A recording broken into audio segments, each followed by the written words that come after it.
Di niya na pwede masisi kung ba't kalbo. Ginugupitan niya lang na natural, kaso napasobra siya ng kalkal. Uloy butal-butal, gusto niya manakal. Katagalan natutunan niya tumagal, kasi alam niya naman na no choice. What's up mga kaburisoy?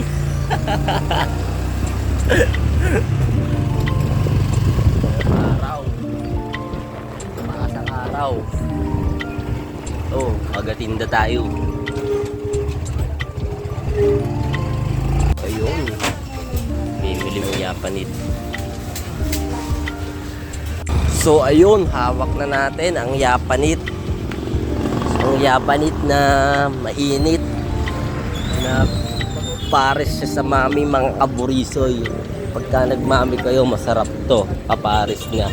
Pagkalagay ko nga pala ng yapanit sa mamihan, dumiretso na agad ako sa yelohan upang makabili na ng yelo, kasi talaga naman napakaraming customer. Ngayon nakapag-video ulit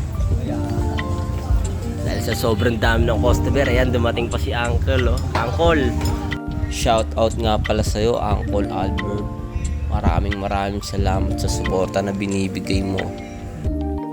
At ito na nga pala yung oras na hinihintay ko, ang makakain ulit ng paborito kong mami ni Daddy Romy. Ayan, sinamahan ko pa ng dalawang kwek-kwek, tinimplahan ko na nga, nilagyan ko na ng paminta mga kaburiso. At syempre, lalagyan natin ng bawang yan, napakasarap na bawang. Syempre, kalamansi, pampaasim. Diyan na lang ako nigilig. At ayan mga kaburisoy, ayan ang hindi nawawala sa timpla ko, ang chili sauce. Sagak ka dyan. Ayan na nga, talagang sinabawan na ni Boss Ronnie. Di nyo na pwede masisi kung ba't ginto. Ginaganapan ko lang na natural, tsaka inagapan ko na mautal nila. Masinugal ginapang minahal, katagalan natutunan ko na tumagal. Tsaka alam ko naman na inaabangan na, sana tabangan yung papakawalan para di naabangan. Kaso nga lang pala ba na batang alabang, kinalakihan ng galingan kaya nakasanayan ko makabuo na madiin. At ayun na nga, napakanta tayo dun mga kaburisoy, naparap tayo ng rapstar. Sobrang sarap, naparap tayo mga kaburisoy, kaya ayan, mukbang tayo, kain kayo dyan mga kaburisoy. Laki niyam, sige. Wow, yun o, ang gula, uy, buto ng dinosaur. Buto ng dinosaur mga